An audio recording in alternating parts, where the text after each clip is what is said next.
And this is where I think Javen, Carl, Jed, and Jed, maybe Jed less, but Carl and Billy are quite similar.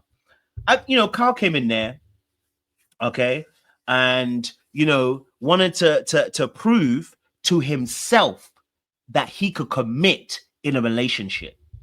That's the problem with what Carl did. The problem with what Carl did is that he was trying to use a show to prove that he could be committed. That's the issue. He didn't know he could be committed. And the show outed him for not being committed. That's the issue. And so Carl actually has to go to therapy right away, right now. Carl, I want to hear you're in therapy. I don't want to hear excuses about I don't do long-term relationships. It's a lie. You are a person, and I want to use this word politely. You're broken, like the rest of us men. All right, I've been there too myself. If you watch me, I've said this before. I have a self-destruct button after 2 years. I had to go and heal. I had to go and do some work. I had to go and really press in deeper because what is that issue? It's a self-worth issue. You're broken and you need healing. Go to therapy quickly. Get yourself a nice little coach. In fact, listen, I'm here for you, bro. Listen, I do the coaching as well. I'll coach you, bro. No problem at all. We'll talk about some real stuff because in reality, right, it's a self-worth issue. If you can't do long-term relationships, it's a self-worth issue. The fact that you try to use a process to try and prove that you could be committed is the biggest problem. Because after 3 months, you recognized you couldn't do it no more. Why? Because what Sarover was asking for was too much. Why? Because she was asking for something emotional that you didn't have the strength to give. She was pulling from you, and you couldn't give that to her. And actually, I already said this already. Sarover versus him, she got a very much more anxious tendency, and he's got the avoidant tendency. It's a recipe for disaster sometimes. Because what's going to happen is the anxious person is going to pull on the avoidant person for more. And the avoidant person is going to feel like they're being trapped, they're being clogged, they're going to feel like they're claustrophobic, they're going to feel like you're asking for too much. And that's essentially what he said. And then he tried to refer, and this is where we knew he fell down. When you start referring to the fact that you paid for the honeymoon hotel with your own money, right? I know what you meant. I know what you meant. I think, and again, you were poor at explaining because you don't, and here's why you're poor at explaining, because you don't process your emotions. This is why you need help. I have to call it out for the man. We have to call ourselves out sometimes as man them. You need help, quick. If you can't explain how you feel, you've got a problem, my guy. And you need to come and see somebody quickly because you're going to ruin more lives. Stop talking about the fact that I don't do long-term relationships because you just tried to do one and you hurt somebody. So what you need to do is sit down, go and sit on a bench, get someone to speak to you and start working through your issues because you got issues. It's okay. We've all got issues. You understand? Some of us have to sit down too. I've been at the game for the last 2 years. Me too, I had issues, bro. You know what I'm saying, Chu? And you need to start actually telling your story because you've gone through some things in your past that you've not dealt with and you've not processed. And because you've not dealt with them and not processed them, they get triggered in a relationship. And then you self-destruct. You press that button. Boom. That's me explaining the behavior. So I want you to understand that this could have been avoided if you had gone to do the work. So what I want to hear from Carl is that we're a year later on, I want to hear that you're in therapy. I want to hear that you're going to do the work. I want to hear that you're healing in these areas, that you've actually gone to do some self-development. You've gone to look at yourself to do better. Otherwise, you are a plague on our earth. I can't lie to you. You're going to do the same thing to another girl. Because here's what's going to happen. You're gonna get a girl, and she might also have issues, by the way, because a lot of times this is what happens. People have got issues come together. When I say issues, I'm really talking about attachment style issues. I mean, it means the way you attach in relationships, okay? She gonna find you, okay? And she's gonna be like, you know what? I am not going to ask you for anything. And Carl's gonna be like, okay, cool, I like this. No stakes, no pressure, cool. Here's what's gonna happen, Carl. Carl, you're gonna fall in love with that girl, and you're gonna wanna do a long-term relationship. Here's what's gonna happen. Okay, either she's gonna break your heart or you're gonna break her heart, whoever comes first.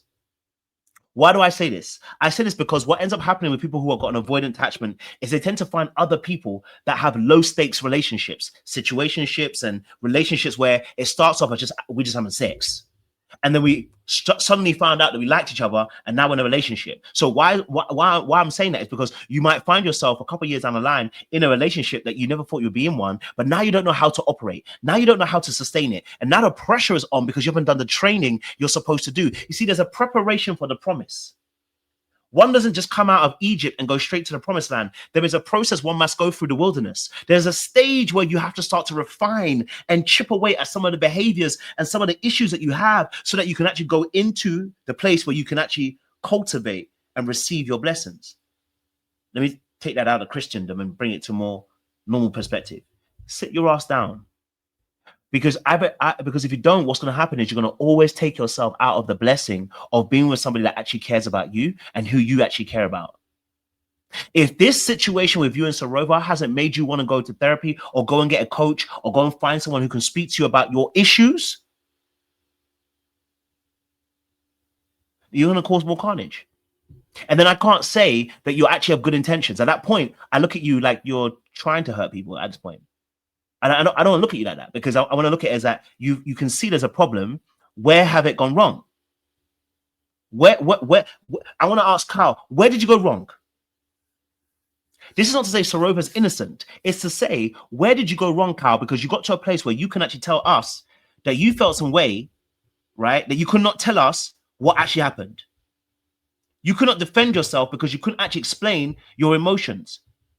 And listen, I get it. Being on a show like that, it's not always conducive for men to be able to explain in length. I get it. You know what I'm saying to you? But again, I think this is also part and parcel of why I'm saying that you need to go and process your emotions. You need to go and sit down. I said the same thing to Javen.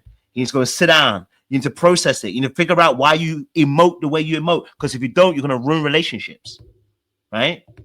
I do wish I'd have discussed it with you, but to me, that would have only like prolonged. Cal, it was cold. No, I just it was very cold. I just said that. You don't bring someone to your own hometown, especially. Now, here's what I do wish. I do wish that on these shows, people shut up. I wish they do. When the men talk, I need people to shut up.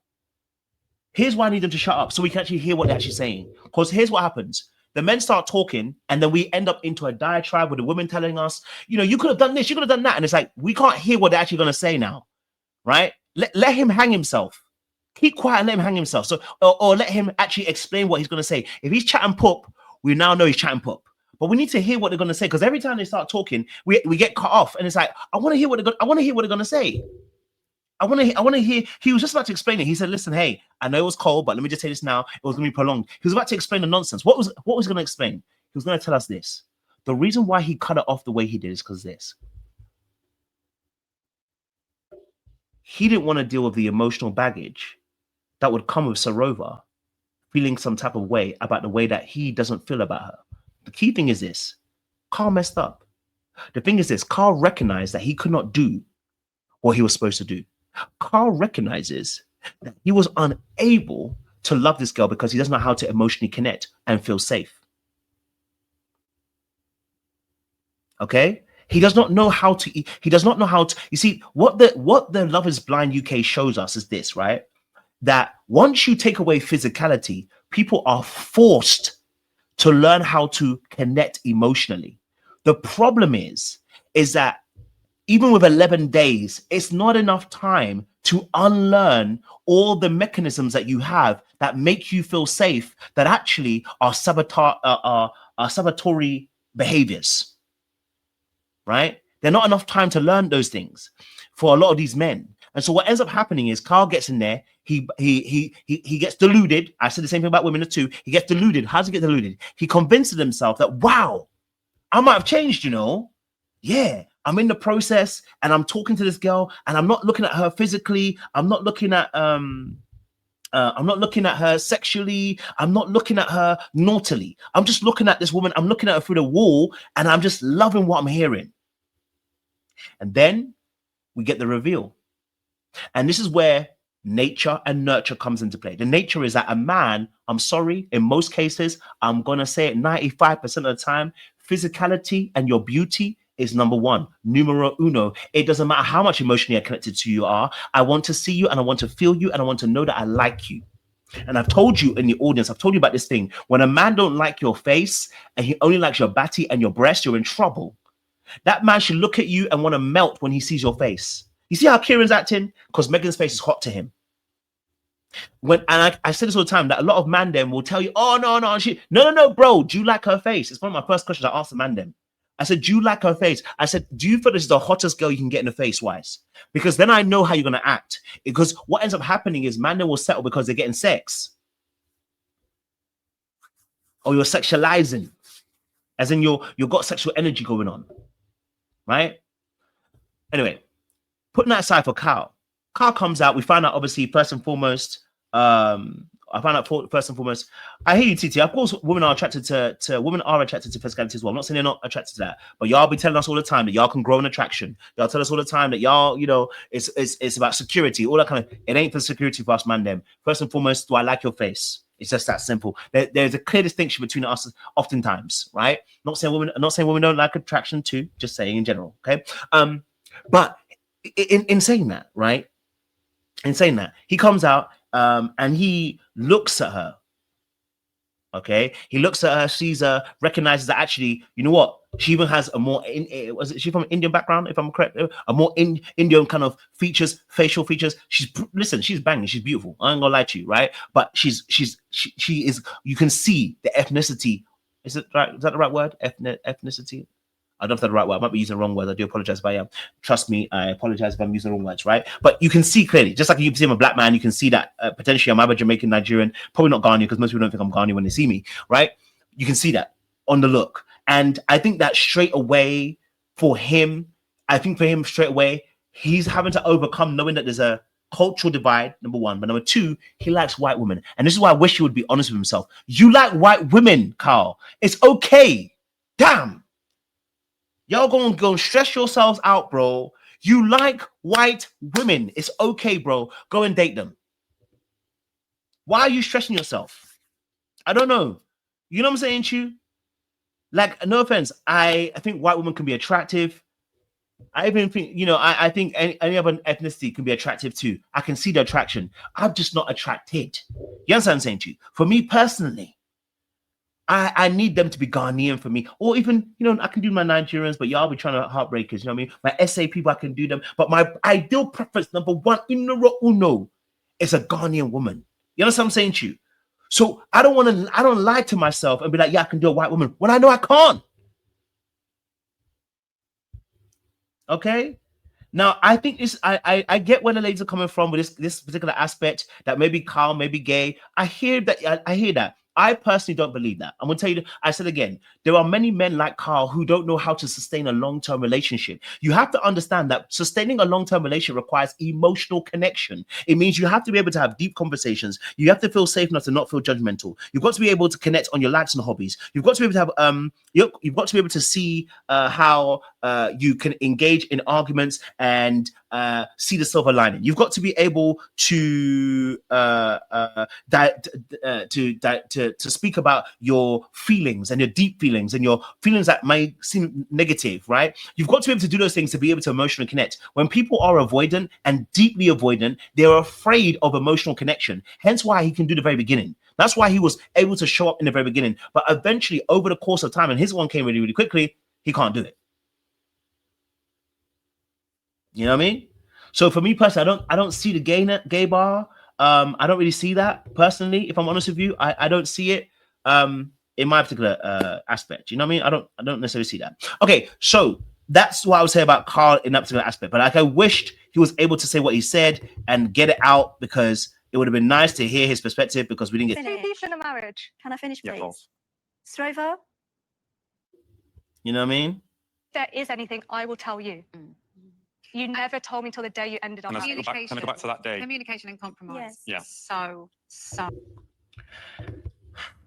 So, and I think this is also important as well, right? I think Carl, I think Carl in this space never felt safe. Now, that may be Sarover, may not be. I'm not going to put it on her necessarily, because we didn't get to see as much. But he never felt safe enough to be able to share, and that's the problem. That is the reason why it's happening. Carl never felt safe. I keep saying Carl. Carl never felt safe. He never did. Where his brothers somehow, somewhere. I don't know if is Carl the oldest or is he the youngest? What is he? I don't know what his. Someone can tell me in the chat if he's the oldest or the youngest. I'm not sure. But for him, his experience with vulnerability is a very bad. It's so funny. Let me explain it this way. Yesterday I was with a friend, a bunch of us, a group of, and one of the guys, as we're all Ghanaians, and one of the guys said to me, he said, "I don't like mango," and we all looked at him like, You don't like mango as a Ghanaian. You don't like mango. And and when he said that, we all looked at him like, what, you don't like mango? We don't get it. And we all piled on him. And then he said, listen, hold on. We used to have a mango tree in the back of my house. The mangoes would fall down, right? So many of them. And then he said, but then I would see that mangoes were rotting and maggots were coming out the mango. And I said, oh, I get it. I get it. What does that mean? It means what you witness now becomes a trigger point. Simply, mango is a sweet ass fruit, but for that gentleman there, my friend, he associates mango with the maggots and the rotten fruit. It's a negative experience. It's the same thing with vulnerability. Now, I'm not giving Kyle a pass. I'm telling him to get his ass into therapy.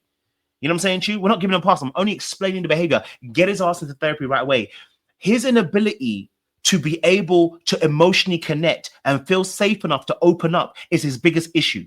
If he doesn't learn how to start to start coming out of the cave, to start sharing more of who he is and sharing more about himself and actually being able to be vulnerable and showing different sides of him, because there's more than one side of you, right? Without you feeling safe enough to do that, you are going to kill every relationship you're in. And they're going to tell yourself, I don't do relationships, when in reality, you only yearn for it. You know why we know you yearn for it? Because you done told us that you wanted it because you saw your brothers who had it. So you wanted it. You wanted it. You just didn't, you haven't done the work for it yet. You're not ready for it. You need to go and sit down and you need to go and do the work. He needs to sit down and go do the work. If he doesn't do the work, he will keep ruining people's lives. And that's the problem he's gonna have. But you're gonna still want to have interactions with women, isn't it? Because you're not gonna suddenly not stop interacting with women. You're gonna want to have interactions with them. It's just gonna be fleeting all the time. It's gonna get boring very soon. Right? You're still young and still kind of handsome. It's okay, but it's gonna get boring real quick, real fast, if it's not boring already. You know what time it is.